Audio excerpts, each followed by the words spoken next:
Hello बच्चों, स्वागत है आपका हमारे YouTube चैनल निर्मला क्लासेज पर। अगर आप लेटेस्ट वीडियो देखना चाहते हैं तो सब्सक्राइब करें और बेल आइकन को दबाएं।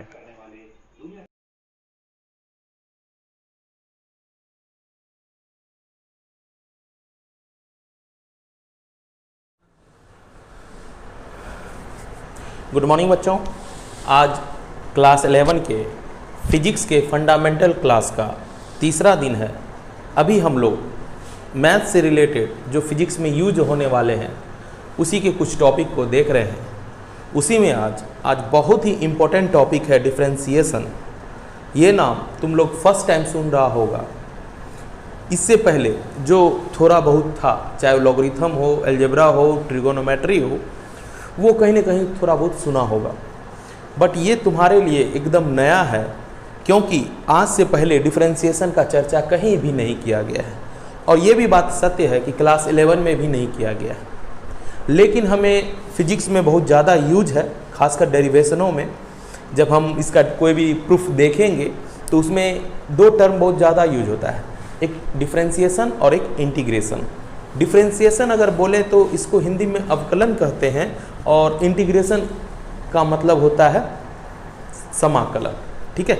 और ये मेजर रूप से अगर कहें तो क्लास 12 मैथ में डीपली बतलाया गया है। और नॉर्मली कहें तो 50% जो सिलेबस है इसी से रिलेटेड है। बट हमें नीड के अनुसार जितना रिक्वायरमेंट है फिजिक्स के लिए उसे आज हम लोग डिस्कस करने जा रहे हैं। और ये बहुत ही सिंपल है, उतना ये नहीं सोचना है सर ये तो मैथ का स्पेशल टॉपिक है, ये तो आधा मैथ इसी से रिलेटेड है। ये कुछ नहीं है बच्चा, बस सिंपल सा जो कॉन्सेप्ट में हमें यूज होगा उसके बारे में डिस्कशन करेंगे। और मुझे ऐसा विश्वास है कि तुम लोग अच्छे से ये समझ जाओगे।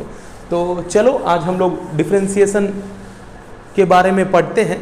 तो ये डिफरेंशिएशन होता क्या है, सबसे पहले ये समझते हैं कि अगर हम बात करें कि अगर एक घर का बात करें, ये मेरा कोई एक घर है, सपोज ये घर हम बना देते हैं, घर जो भी हो, मेरा ड्राइंग बहुत अच्छा है, ठीक है। तो उसके हिसाब से अगर सोचो तो ये घर बन गया मेरा, जो भी है। तो ये घर है, तो घर किससे बना हुआ है? अगर कहें तो सर घर तो बहुत सारी चीज़ों से बना हुआ है, ईंट, पत्थर, सीमेंट, बालू, बहुत सारी चीज़ों से है। तो बस ईंट की कल्पना करो तो कहेंगे कि सर ये घर जो बना है बहुत सारे ईंटों से बना है। बहुत सारे ईंटों का मतलब ये बोल सकते हैं, अगर ये इसको हम ईंट बोलते हैं, ठीक है। ये ईंटों से बना हुआ है। और ये ईंट जो है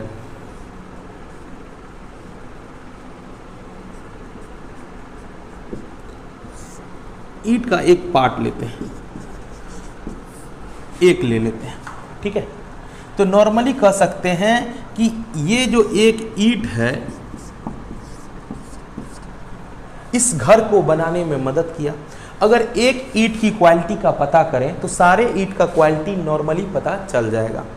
इसको एक दूसरे लैंग्वेज में समझते हैं तो हम लोग घर में खाना बनाते हैं, हम लोग तो नहीं, मतलब वैसे मेल फीमेल सब बनाता है, लेकिन कुछ बच्चे जो बाहर हॉस्टल में रहते हैं या मम्मी भाभी बहन बनाती है खाना, तो उसमें जब चावल की बात आती है, चावल जब बनाती है तो देखते हैं क्या है कि चावल कैसे पका, कब पका, उसको देखने के लिए क्या करती है कि एक दो दाना चावल का निकाली और टच की। एक दो दाना चावल का टच करने से वो अनुभव हो जाता है कि ये कच्चा है या पका है। सपोज अगर एक दाना या दो दाना को चेक करने के बाद ऐसा लगे कि वो पक चुका है, तो टोटली जो हांडी में चावल रखा गया है या कुकर में जो चावल रखा गया है, ऐसा लगता है कि वो टोटली पक चुका है और उसे उतार देते हैं।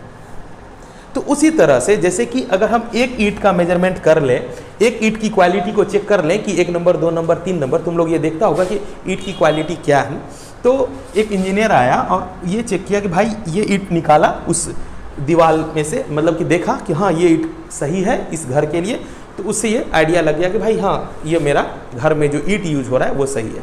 उसी तरह से चावल 1-2 दाना चेक करने से मुझे टोटल जो हांडी में चावल का अमाउंट था, चाहे वो आधे केजी हो या 50 केजी हो, उसका आइडिया लग गया कि ये पका है कि नहीं पका है। तो कहने का मतलब है कि टोटल अमाउंट में से एक पार्टिकल को जो हम निकालते हैं और चेक करते हैं, ठीक है, तो उसी के आधार पर अवकलन का मतलब होता है कोई भी ऑब्जेक्ट का स्मॉलेस्ट पार्ट, छोटा पार्ट, छोटे पार्ट का मतलब कि किसी भी बड़े अमाउंट का जब छोटा पार्ट निकालते हैं वो है मेरा अवकलन। अवकलन का मतलब या डिफरेंशिएशन का मतलब कोई भी बड़ा पार्ट लिए, जैसे कि अगर इसको तोड़ते गए इतना तोड़ दिए कि इसका एक पार्ट निकला और ये बोल दे कि भाई ये प्लास्टिक से ये पूरा बना हुआ है, तो कह देंगे वो जो पार्टिकल है अवकलन के बाद जो आया है तो वो मेरा अवकलित पार्टिकल है। अवकलित मतलब डिफरेंशिएटिव पार्टिकल्स है। तो नॉर्मली अगर हम बात करें अवकलन को जो हम लिखते हैं, अवकलन का मतलब हुआ कि कोई भी चीज को, कोई पार्टिकल को तोड़ना, ठीक है।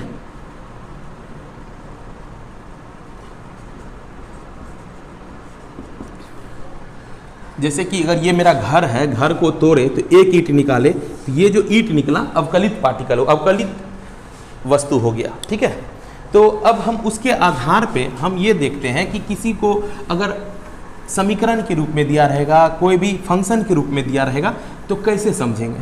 जैसे कि तुमको ये दिया हुआ रह सकता है कि मेरा कोई एक y फंक्शन है जो x पर निर्भर करता है, x² + 5x - 6, ठीक है। ये इस हिसाब से रह सकता है, ठीक है। तो इसका जब अवकलन, इसका छोटा यानी तोड़ के जब छोटा करेंगे, जब छोटे पार्टिकल के रूप में निकालेंगे, तो इसका जो छोटा पार्टिकल होगा dy/dx होगा। अगर किसी चीज में d/dx लग जाए, d/dx लग जाए, तो समझ लेंगे कि ये अवकलित हुआ है, अवकलित हुआ है। y का अवकलन यानी बोलने के लिए क्या बोलते हैं, अगर इसको पढ़ें तो क्या पढ़ेंगे सर, x के सापेक्ष में y का अवकलन। पहले समझ लेते हैं कि ये होता क्या है। अगर हम समझ लेंगे ना तो बनाने में जिस तरह से त्रिकोणमिति, ट्रिगोनोमेट्री को आसानी से समझा गया है, अदर बहुत सारे चीज़ों को हम लोग आसानी से समझ गए, चाहे वो अलजेब्रा हो या बहुत सारी चीज़ों को, इसको भी समझने में कोई दिक्कत हमें नहीं आएगी। तो इसको कैसे समझेंगे कि x के सापेक्ष में y का अवकलन, इंग्लिश में बोलेंगे तो डिफरेंशिएट y, शॉर्ट टर्म में डिफरेंशिएशन को डिफरेंशिएट जब बोलेंगे तो शॉर्ट में डिफरेंशिएट को ऐसे लिख सकते हैं, differentiate y with respect to, ये भी शॉर्ट टर्म हुआ, इसका फुल टर्म क्या हुआ, with respect to x। Sir क्या y और x के टर्म में ही रहेगा, कोई अदर टर्म में नहीं रहेगा? नहीं बच्चा, बहुत सारे टर्म में हो सकता है, यानी कि फंक्शन है ना, यानी कि फलन है तो वो कोई भी रूप में रह सकता है। जैसे कि दे सकता है कि y = 2t² - 6t। तो यहाँ क्या हो जाएगा, इसका जब अवकलन करेंगे, इसका जब अवकलन यानी छोटा पार्ट निकालेंगे, अवकलन का मतलब क्या हो गया, बहुत छोटा पार्ट तोड़ के निकालेंगे, एक छोटा सा पार्टिकल निकालेंगे। जैसे कि चावल था, पूरे चावल का चेक ना करके 1-2 दाने को किए थे, तो हम 1-2 दाने के बारे में बात कर रहे हैं, ठीक है। ये छोटा पार्ट निकालेंगे, छोटा पार्ट निकालेंगे तो क्या होगा, dy/dx नहीं, हर एक में dy/dx नहीं लिखते हैं। ये x का मतलब हुआ कि इधर जो टर्म पर डिपेंडेंट है, यानी y किस पर डिपेंडेंट है, y किस पर डिपेंडेंट,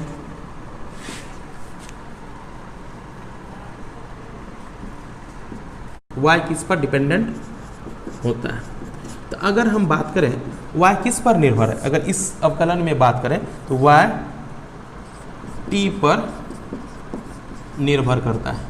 y किस पर निर्भर करता है, t पर निर्भर करता है। y किस पर निर्भर करता है, t पर निर्भर करता है। तो यहाँ x ना लिख के यहाँ क्या लिखेंगे, t। तो इसको लैंग्वेज में क्या लिखेंगे, ये मेरा करेक्ट हो गया।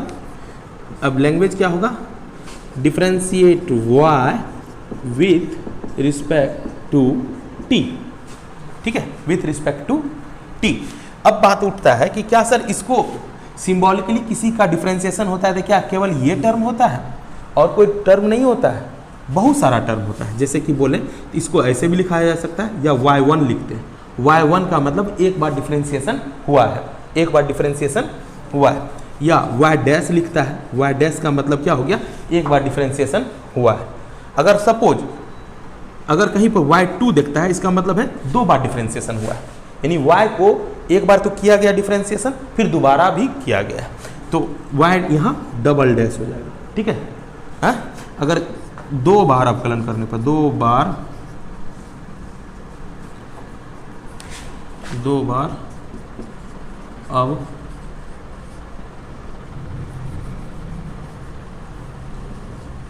अब करने पर, अवकलन का मतलब डिफरेंशिएशन, तो इसको y2 लिखते हैं, y डबल डैश लिखते हैं। सर इस टाइप में कैसे लिखेंगे? इस टाइप का मतलब क्या हुआ कि एक बार अवकलन ये हुआ ना, हाँ, इसको दोबारा करेंगे तो d by d x, d by, अगर x के सापेक्ष में, t के सापेक्ष में तो यहाँ t कर देंगे, ठीक है, यानी जिसके सापेक्ष में हो, जिसके रिलेटिव में हो, तो यानी टोटली अगर ये बोले ये हो क्या जाएगा, d square y by d x square totally. हाँ, तो अब इसका मतलब क्या हुआ, एक बार अवकलन, एक बार अवकलन। अब थोड़ा सा एक चीज समझ लेते हैं कि सर ये तो बात पता चला कि हम एक चावल को चेक किए, दो चावल को चेक किए और पूरे हांडी के बारे में पता चल गया कि ये पका है कि नहीं पका है। रिस्पेक्ट टू गलत लिख दिया, रिस्पेक्ट, हाँ, पूरे हांडी के बारे में पता नहीं चला। तो होता क्या है बच्चा, जैसे कि तोड़ने का मतलब हुआ कि डिफरेंशिएशन, कोई भी चीज को शॉर्टेस्ट पार्ट में लिखते हैं, छोटे पार्ट्स में लिखते हैं, तो उसका मतलब है उसको डिफरेंशिएट किया गया होगा। डिफरेंशिएट का मतलब हुआ कोई भी चीज को तोड़ कर लिखना, ठीक है। जैसे कि अगर मान के चलो, अगर हमको मार्केट गए सब्जी लेने के लिए, हम सब्जी लेने के लिए गए ना, तो पूछे कि भाई प्याज कैसे दिया, आलू कैसे दिया, तो बोला कि 30 रुपये केजी आलू दिया। ये पर केजी बताया, हमको क्या बताया, पर केजी, यानी शॉर्टेस्ट। वो जो बेचता है ना, हम ये आधे केजी 250 ग्राम के बारे में बात नहीं कर रहे हैं, नॉर्मली वो कम से कम अमाउंट 1 केजी बेचता है। तो वो बोला कि भाई 30 रुपये केजी दिया, तो मुझे 4 केजी लेना था, तो क्या किए, 30 के हिसाब से 4 से मल्टीप्लाई कर दिए, या 30 को 4 बार जोड़ दिए, 30 प्लस 30 प्लस 30 प्लस 30। उसी तरह से ये क्या होता है कि जैसे कि हमको पता चला कि चावल पक गया है, तो एक छोटे से पार्टिकल को चेक किया, ये जो छोटा पार्टिकल है, ऐसे सारे छोटे पार्टिकल को जोड़ देते हैं तो मेरा जो ओरिजिनल अमाउंट है वो पता चल जाता है। जैसे 1 केजी चावल था, उसको हम एक को चेक किए, तो वैसा वैसा सारे को चेक करेंगे तो मेरा सारा चेक हो जाएगा। क्या होगा, कितना अमाउंट तक चेक कर पाएंगे, 1 केजी तक, क्योंकि 1 केजी चावल को ही ना हांडी में डाले थे, उसका एक छोटा सा पार्ट चेक किए, अलग कर दिया। हम बेवकूफ़ के टाइप से सोच रहे हैं, चावल पका हुआ नजर आया, बाहर कर दिए, फिर दूसरा निकाले, चावल पका हुआ नजर आया, बाहर कर दिए। तो कितना बाहर कर पाएंगे, कितना बाहर कर पाएंगे, और दूसरे बर्तन में जो रखेंगे कितना रख पाएंगे, 1 केजी ही रख पाएंगे। वो जो इकट्ठा हुआ तो सारे को जोड़ना हुआ ना, और जोड़ के फिर वजन किए तो क्या निकला, नॉर्मली 1 केजी, ठीक है। तो ये जोड़ने को क्या कहते हैं, यह कहने का मतलब तोड़ना का उल्टा जोड़ना। जैसे कि इसको छोटा करते हैं, यानी इसका मतलब हुआ तोड़ना। अगर हम इसको जोड़ते हैं, अगर इसको जोड़ के ये लाते हैं, जोड़ना कहते हैं, तो इसको क्या कहते हैं, समाकलन। समाकलन, समाकलन का मतलब इंटीग्रेशन। सम मतलब जोड़, अवकलन को जोड़ देते हैं तो इंटीग्रेशन। इंटीग्रेशन में क्या होता है, जो छोटे छोटे डिफरेंशिएशन वाले पार्टिकल्स होते हैं उसको हम लोग जोड़ देते हैं, तो उससे हमें निकल जाता है वही पार्टिकल जो ओरिजिनल स्टेट में था। तो अभी बेसिक ये पता चला कि कोई भी डिफरेंशिएशन में क्या होता है, जो फंक्शन है उसका शॉर्टेस्ट पार्टिकल को लिखा जाता है, और शॉर्टेस्ट पार्टिकल अगर फंक्शन fx रहता, सपोज फंक्शन fx रहता, इसका डिफरेंशिएशन क्या होता सर, फंक्शन इसका डिफरेंशिएशन क्या होता, differentiation with respect to x, because x यहाँ पे दिया हुआ है, तो इसको लिखेंगे f dash x, f dash x, f dash x, अब इसी से रिलेटेड जोड़ घटाव गुणा भाग जो हम लोग पढ़ते आए हैं उसी का कॉन्सेप्ट को देखेंगे। पहले इसे लिखो।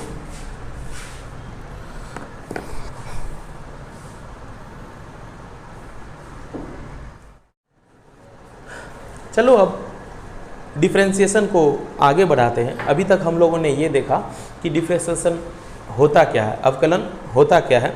अब ये देखते हैं कि किस टाइप से कोई भी फंक्शन को, कोई भी फलन को अवकलित किया जाता है, यानी कि डिफरेंशिएशन किया जाता है, वो देखते हैं।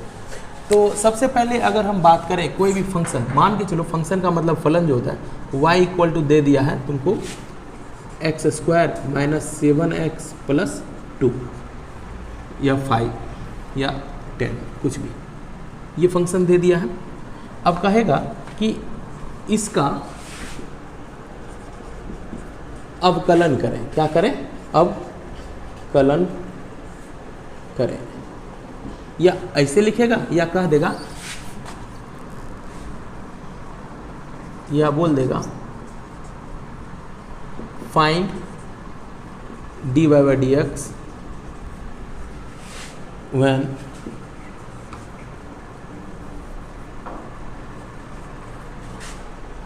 y equal to x square minus 7x plus 2।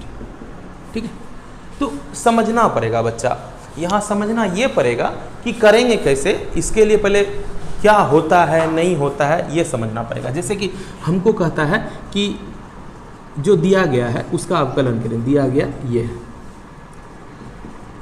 समझते हैं। तो अगर बात करें इसके बारे में तो यहाँ पे एक फलन दिया हुआ है, ये एक फलन यानी फंक्शन है, इसका क्या करना है, हमें अवकलन करना है। अवकलन करना है, अवकलन का मतलब डिफरेंशिएशन करना है। ठीक है, तो अवकलन को हम कैसे लिखते हैं, dy बाय dx। सोचो dy बाय dx, तो dy बाय dx का मतलब क्या हुआ, d और dx को तो रहने देते हैं, d और dx को रहने देते हैं, y की जगह पे ये लिख सकते हैं कि नहीं लिख सकते हैं, जो दिया हुआ है y की जगह पे वो लिख दिए। क्या लिख दिए, x square minus 7x plus 10। कहाँ से लिखे, y की जगह पे लिखे, y का जगह पे यही दिया गया है। ठीक है, यही दिया गया है। तो अब क्या करें सर, ये डिफरेंशिएशन में क्या करें, तो अब कुछ रूल होता है, तो कुछ रूल को हम फॉलो करते हैं, उसी रूल के आधार पे ये करेंगे। जैसे कि रूल देखो क्या है, फर्स्ट रूल क्या है कि अगर कोई फंक्शन में 2 या 2 से अधिक रहता है उसका जोड़ घटाव और उसको डिफरेंशिएशन करने के लिए कहता है।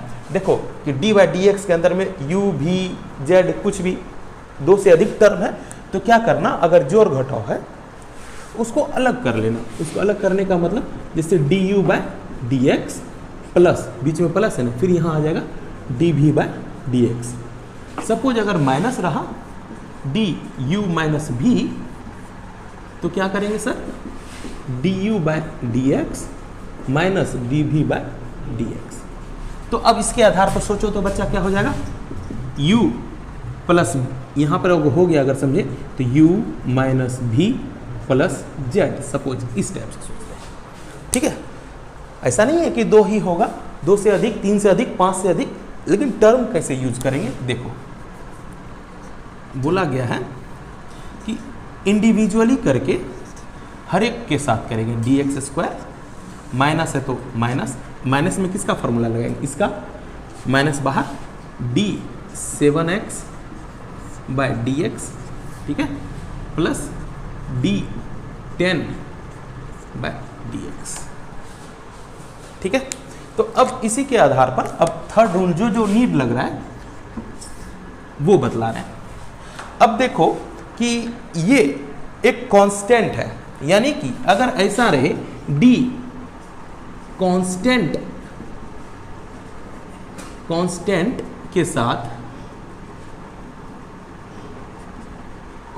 के साथ कोई वेरिएबल है u टाइप में, तो क्या करेंगे, dx। इतना बड़ा नहीं लिख के तुमको अगर चाहता है कि छोटा कर दे तो ऐसे भी कर सकते हैं, डी सी इंटू एक्स। सी क्या है, कांस्टेंट। सी क्या है, सी क्या है बच्चा, सी को अगर बोले तो क्या बोलेंगे, कांस्टेंट। तो क्या करना, जब भी कांस्टेंट टाइप का टर्म रहे उसको डी के बाहर कर देना, तो बच क्या गया, d u by d x, और u क्या है,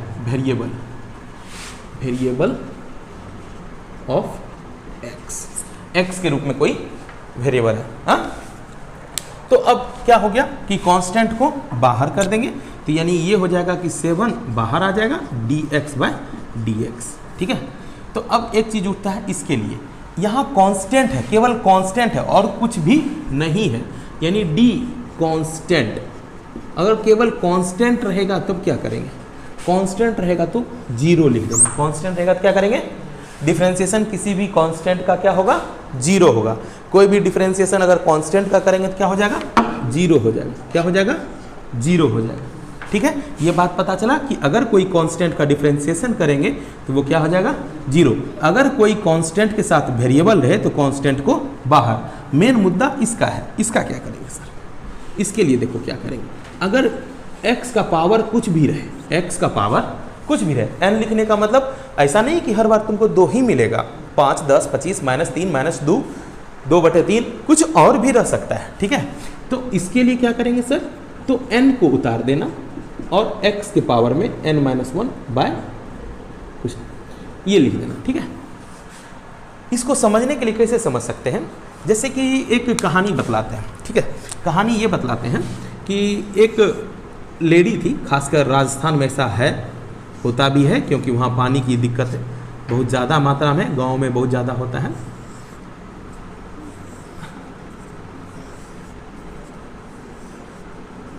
समझो एक लेडी बहुत दूर से तालाब से या कुएं से मटका में पानी लाती है और उसके पास दूर होने के कारण सोचती है कि 3-4 बार जाने से अच्छा है कि एक बार में ही भर लें। वो क्या की, मटके पर मटका रख के, मटके पे मटका रख के, मटके पे मटका रख के ली पानी। तो हुआ क्या कि जब वो पानी भरी, पहला मटका रखी और प्रत्येक मटका पे वो नंबर बैठा दी थी। ठीक है, तो क्या होगा, 1, 2, 3, 4। जब वो घर पहुंची, उसका पति या उसका भाई या उसका कोई भी बच्चा उस मटके को उतारेगा, तो तुम ये बतलाओ कि कौन से मटके को पहले उतारेगा, 1 को, 2 को, 3 को, 4 को, कौन 4 नंबर को उतारेगा। क्यों, अगर नीचे वाला उतारेगा तो ऊपर वाला अनबैलेंस्ड हो जाएगा, वो गिर सकता है। ठीक है, तो वो क्या करेगा, जब इसको उतारने की बारी आएगी तो वो क्या करेगी, 4 को नीचे रख देगी। ठीक है, और उसके जो सर पे जो बोझ रहेगा, सर पे जो बोझ बचेगा उस लेडी का,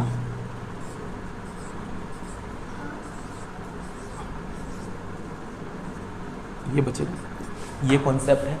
लेडी हो गई x, इसको हम x बोल देते हैं, और मटका का संख्या मान लो n, जो उतारा उतर गया, उससे एक कम बचा। ऑब्वियसली है कि मेरे पास मटका 10 है, तो सबसे पहले कौन सा नंबर वाला उतरेगा, 10 नंबर वाला उतरेगा। 10 नंबर वाला को ऐसे समझने के लिए, ऐसा लॉजिक है नहीं, मतलब इस समझने के लिए कि कैसे याद रखें, उतना डीपली तो मैथ के टाइप बताएंगे नहीं, बस याद रहे। ये बहुत ही इंपॉर्टेंट फॉर्मूला है, इसीलिए मैंने बोला कि जो भी मैक्सिमम पावर हो उसको नीचे उतार देना।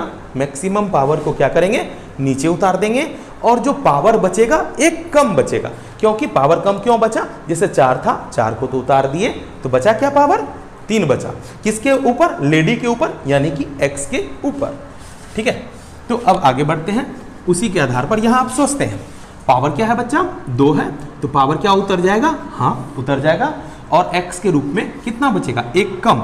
अगर चाहे तो 2 - 1, इसको सॉल्व करना चाहे तो क्या लिख देंगे, 2x माइनस, अब इसको क्या लिखे सर, हम चाहें तो इसको डायरेक्ट फार्मूला बना दें, dx बाय dx, वैसे कहते हैं कट गया, कटने का बात मत करना, 1 होता है। अब कैसे होता है इसको भी हम समझेंगे।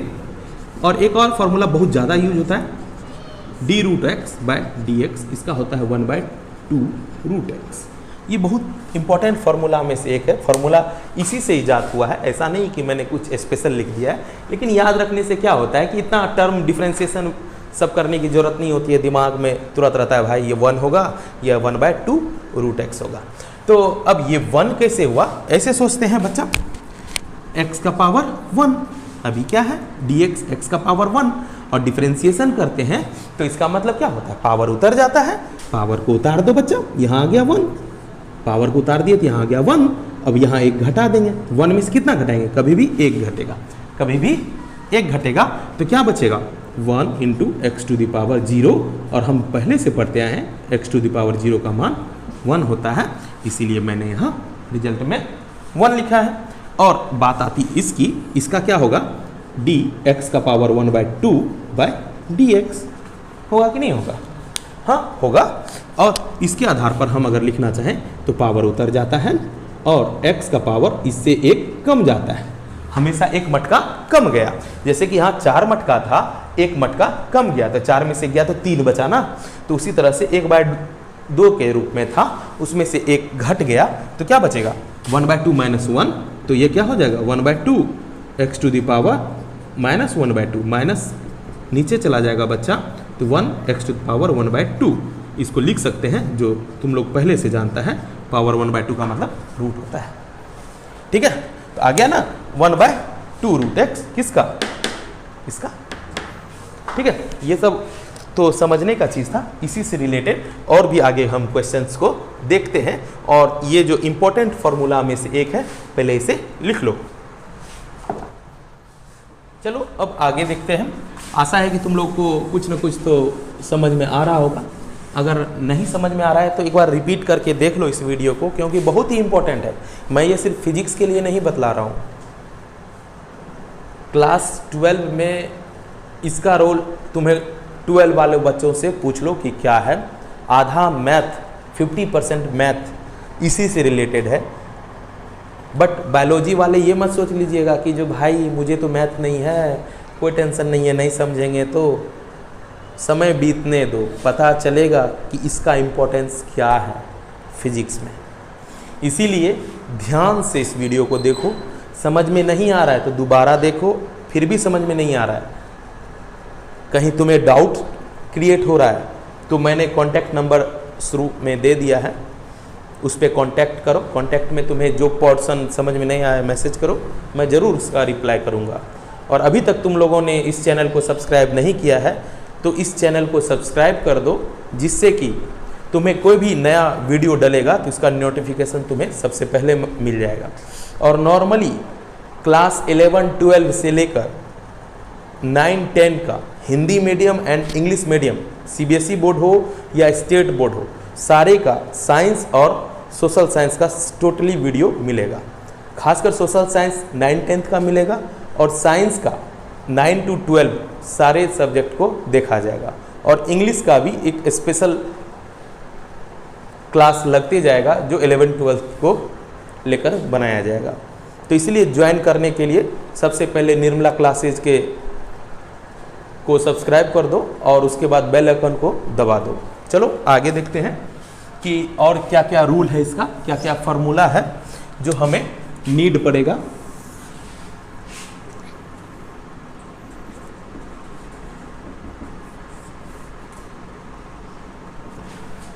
उसी को आगे बढ़ाते हैं, जो भी नंबर रहा हो। मैं फिर से स्टार्ट कर रहा हूँ। चाहे कि d sin x रहे तो क्या करेंगे सर,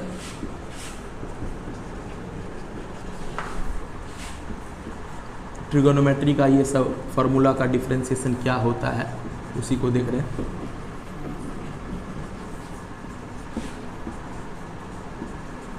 d tan x रहेगा तो क्या लिखेंगे सर, ये सब बस याद रखना है बच्चा, ठीक है। d cot x by dx का क्या होगा sir, cosec square x। Sir d cosec x by dx का क्या होगा, minus cosec x into cot x होगा। और d sec x का क्या होगा सर, ये हुआ ट्रिगोनोमेट्रिक डिफरेंशिएशन का sec x into tan x। और कुछ इंपॉर्टेंट में से है जैसे कि d log x का क्या होगा सर, 1/x। एक और कह सकते हैं d ex का क्या होगा सर, ex का बच्चा ex ही हो जाता है। और कुछ बात करें,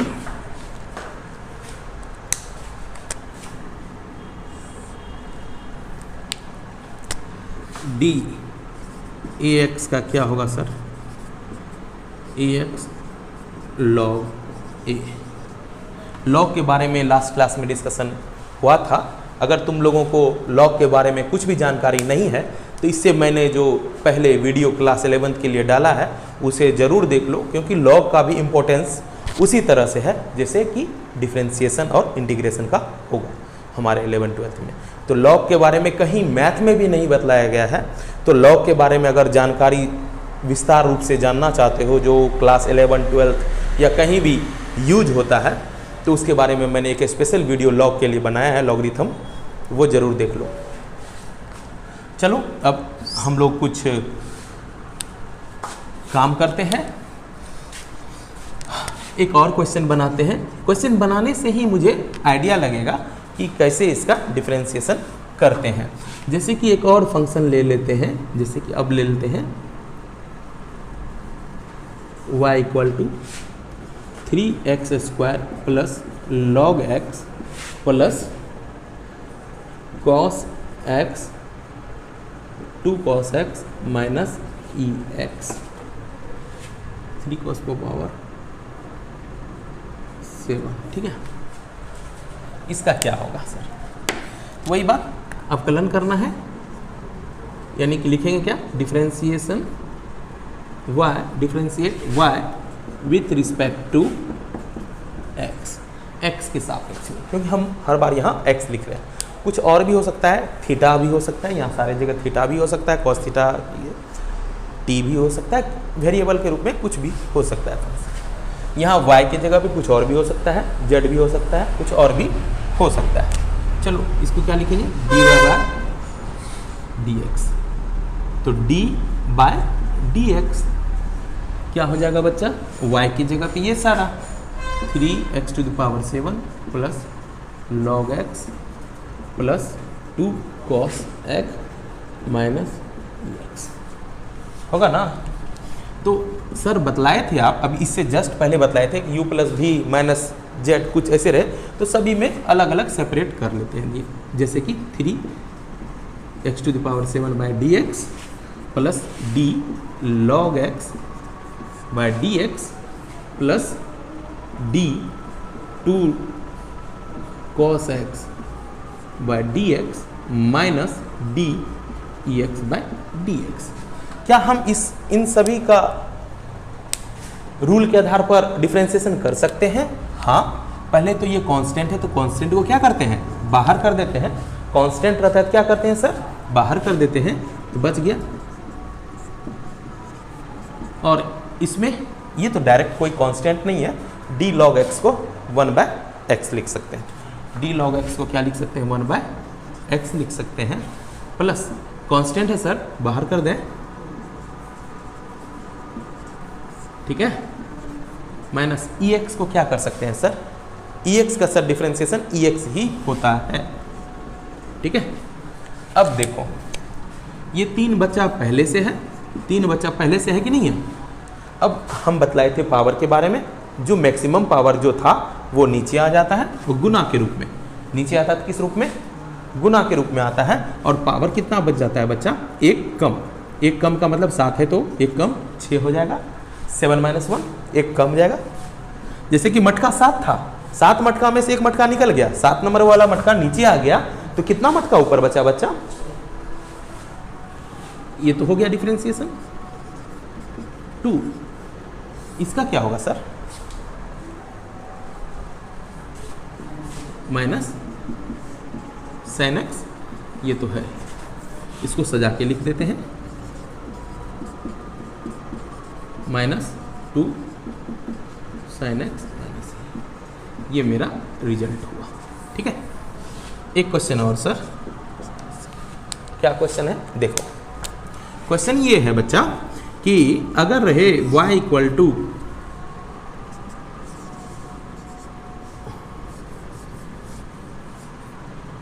x⁵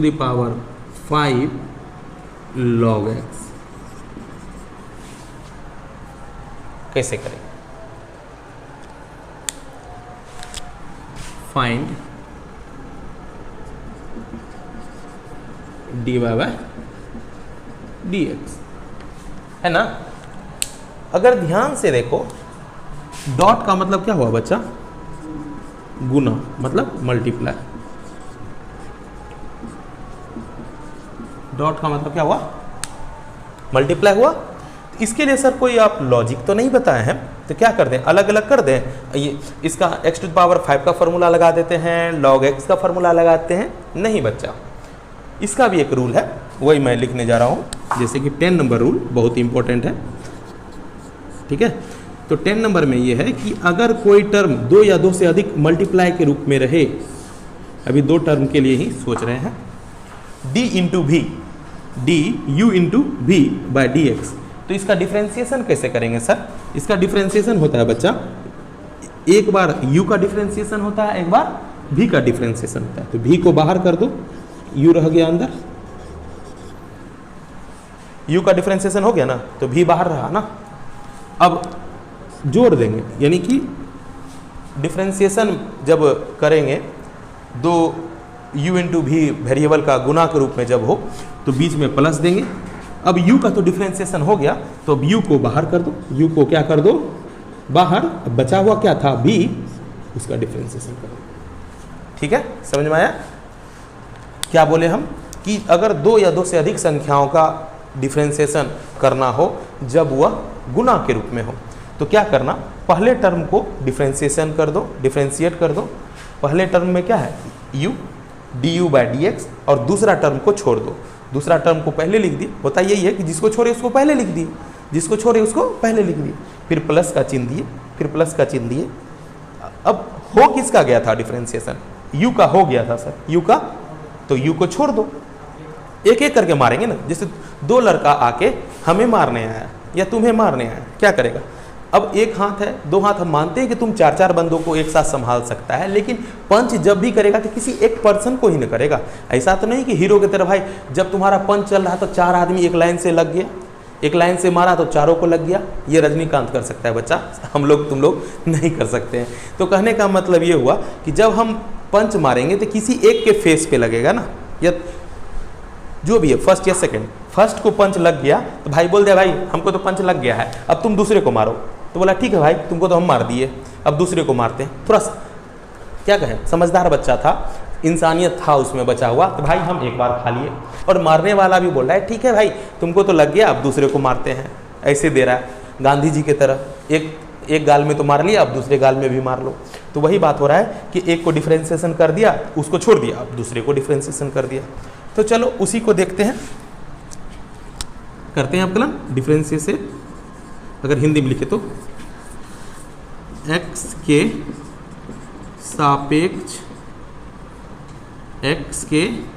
सापेक्ष में y का अवकलन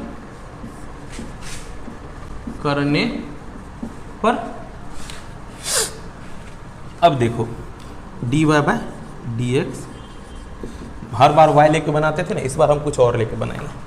dy बाय डी एक्स, जिसको कि हम लिख सकते हैं y1 भी लिख सकते हैं या y डैश भी लिख सकते हैं, तीनों एक ही है, कन्फ्यूजन नहीं रखना। कहता है कि यहाँ पर u कौन हुआ सर, ये हो गया आपका u, ये हो गया u, और ये हो गया आपका v। फॉर्मूला के आधार पर v को बाहर, यानी log x को ऐसे सोचो, पहले लिख देते हैं d बाई डी एक्स बच्चा, x to the power 5 into multiply, ये हुआ ना, ठीक। ये हो गया मेरा v, ये मेरा हो गया u, v को बाहर, u का डिफ्रेंसिएशन, फिर प्लस का चिन्ह, हाँ। अब u को बाहर, v का डिफ्रेंसिएशन, ठीक है। अब क्या हो जाएगा बच्चा, log x into 5x to the power 4। अभी तक डिस्कशन कर चुके हैं कि जो मैक्सिमम पावर है उसको नीचे उतार देते हैं और पावर 1 घट जाता है, ठीक है। Plus x to the power 5 into 1 by x, log x का 1 बाय एक्स। अब अगर थोड़ी सी भी समझ में बातें आ रही है, यहाँ पे आया 5x⁴ log x, यहाँ बचेगा x⁴। 5x कितनी बार है? 5 बार। एक डिवाइड में है तो एक कम जाएगा तो 4 बार। और देखो ध्यान से, क्या कॉमन कर सकते हैं, ये आपकी मर्जी है। जैसे कि dy/dx कॉमन कर सकते तो क्या आ जाएगा? x⁴ 5 log x प्लस, ये मेरा आंसर हुआ। ठीक है, ये मेरा आंसर हुआ। आ रहा है समझ में? तो चलो एक और देखते हैं इसी से रिलेटेड क्वेश्चन को। पहले इसे लिख लो, चलो पॉज करके लिख लेना इसे। अब एक और क्वेश्चन देख लेते हैं। मैंने बोला ही था कि डिफरेंशिएशन में हम लोग 4 चीज़ें पढ़ेंगे, ज़्यादा चीज़ें नहीं पढ़ना है। जोड़ घटाव गुणा और भाग। जोड़ घटाव के बारे में तो शुरुआत में ही बतला दिए थे। अभी हम लोग एक डिस्कशन किए थे गुणा के बारे में। अब एक और चीज़ बचा भाग के बारे में। भाग के बारे में देख लेते हैं और अगली क्लास में हम लोग इंटीग्रेशन के बारे में पढ़ेंगे। और इसके बाद नॉर्मली हमारा जो चैप्टर है फिजिक्स का स्टार्ट हो जाएगा। और मुझे आशा है कि फिजिक्स समझने में तुम्हें बहुत आसानी होगी, क्योंकि ये जो फंडामेंटल चल रहा है बच्चा, फंडामेंटल तुम्हें बहुत ज़्यादा हेल्प करेगा। खासकर फिजिक्स के डेरिवेशनों में, और बहुत सारे डेरिवेशन जो है इसी से रिलेटेड है। और ये कॉन्सेप्ट वहाँ पे अगर समझ में नहीं आएगा तो दिक्कत तुम्हें हो जाएगी। वहाँ पे एक्सप्लेनेशन में ये सब बतलाने नहीं जाएंगे कि ये कैसे हुआ, ये कैसे हुआ। ये बतलाया रहेगा, तुम अपना अच्छे से कंप्लीट करके रखेगा तो वो हम लोग प्रोसेस में आगे बढ़ते चले जाएंगे। और यही सब चीज़ें की कमी होने के कारण बच्चे पिछड़ जाते हैं, और जो आगे जाके दिक्कत हो जाता है कॉम्पिटिटिव एग्जामिनेशन में।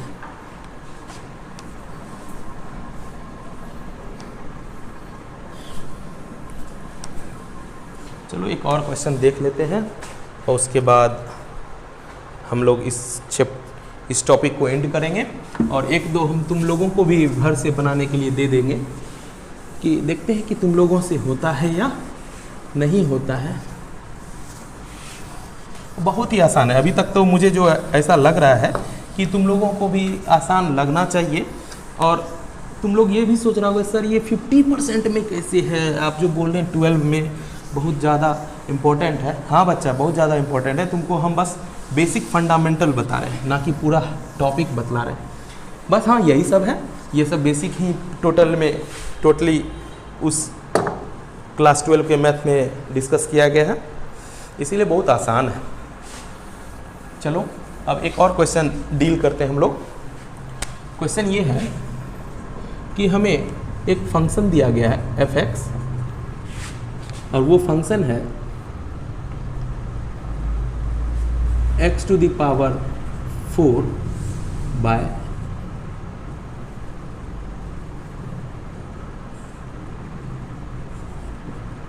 sin x। अब इसको कैसे करेंगे? फाइंड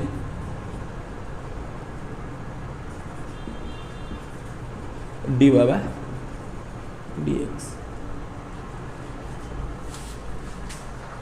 अब देखो ध्यान से बच्चा, यहाँ पर जो अगर कहें सॉल्यूशन होगा, हमको जो दिया गया है f(x) = x⁴ sin x, ये सर डिवाइड में लग रहा है कि u/v के फॉर्म में है। ऊपर में u, ये दोनों वेरिएबल x के रूप में है, नीचे में भी कुछ ना कुछ है। f(x)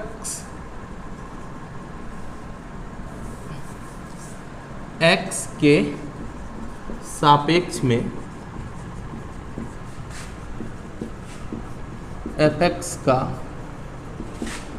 अवकलन करने पर,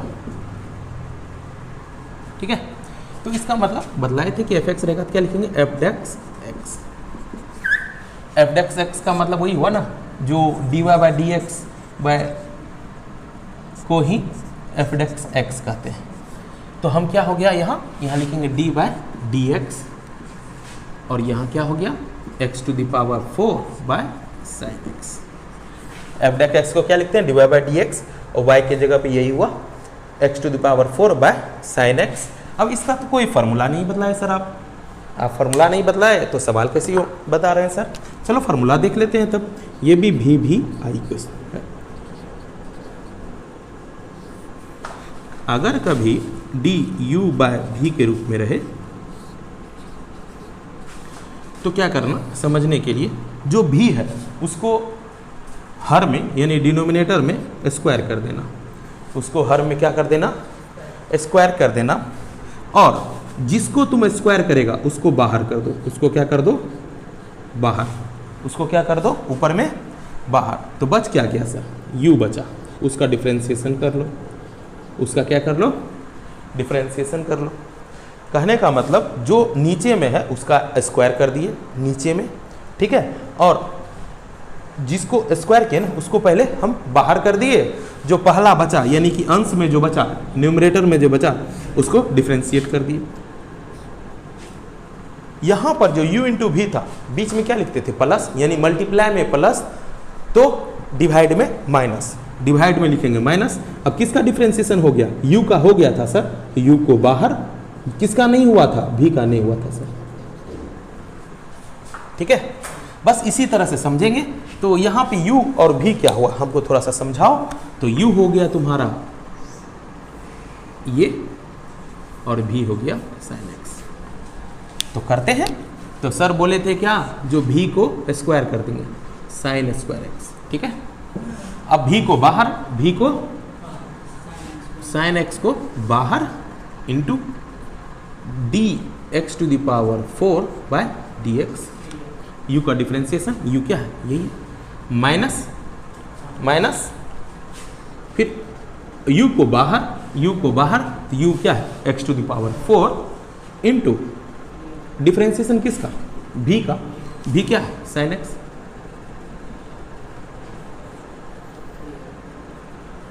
ठीक है। तो अब इसको थोड़ा और सरल करते हैं, साइन स्क्वायर एक्स, ठीक है। तो साइन एक्स इंटू पावर उतर गया बच्चा, होगा ना, minus x to the power 4 sine का कॉस एक्स। अब देखो क्या इस टर्म में यानी कि ये वाला टर्म में और ये वाले टर्म में कुछ कॉमन आ रहा है। हाँ सर, एक्स क्यू कॉमन आ रहा है, नहीं आ जाएगा, एक्स क्यू कॉमन आ गया तो बचा 4 sine x plus, sorry minus, तो minus x cos x, because 3 तो बाहर निकल गया तो एक एक्स बच गया ना, साइन। ये मेरा क्या निकला, एफ डेक्स एक्स, यही मेरा रिजल्ट हुआ। ये सभी चीज़ें आगे जाके हमें नीड होगी। इसी से रिलेटेड हम लोग बहुत सारे जगह डिफ्रेंसिएशन करेंगे और इतना तक ही हमें डिफ्रेंसिएशन में समझना था। मेजर रूप से addition, subtraction, multiplication and division, ये 4 था और कुछ इंपॉर्टेंट फार्मूला थे जिसे हम लोगों को याद कर लेना है। ये सभी पर्पस के लिए, खासकर साइंस के, फिजिक्स के लिए भी और मैथ के लिए तो बहुत इंपॉर्टेंट है ही। तो चलो 1-2 क्वेश्चन घर से हम लोग डिस्कशन के लिए दे देते हैं।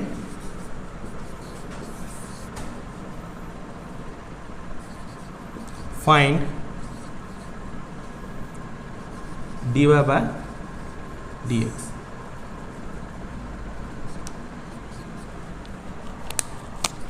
एक दे दिया y equal to 4x to the power 5 minus 2 root x plus cos x minus cos x plus ex, ठीक है। 2 number y equal to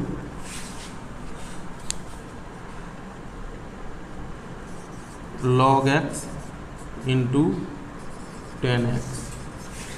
3 number y equal to log x by x⁴। ये तीनों सवाल को हम लोग देख लें तो ज़्यादा बेटर है। तो अगले क्लास में हम लोग फिर से मिलेंगे एक नए टॉपिक के साथ, और मुझे विश्वास है कि तुम लोग ये वीडियो देख रहे हो, और कोई भी डाउट्स आए तो कमेंट बॉक्स में ज़रूर लिखना और शेयर कर देना इस वीडियो को, क्योंकि जो नए बच्चे हैं क्लास 11th में उसे फिजिक्स में बहुत सारे दिक्कतों का सामना करना पड़ रहा है, और ख़ासकर अभी तुम लोग देख रहा है कि कहीं ट्यूशन ऑफलाइन क्लासेस नहीं चल रहा है, तो बहुत बच्चों की रिक्वायरमेंट थी कि जो मेरे बच्चे भी बहुत सारे बोल रहे थे कि सर बतलाइए, मुझे कुछ भी समझ में नहीं आ रहा है। तो तुम लोग भी अपने फ्रेंड को शेयर कर देना, सब्सक्राइब के लिए बोल देना, और फिर हम लोग कल मिलते हैं नए वीडियो के साथ। तब तक के लिए take care and goodbye बच्चों।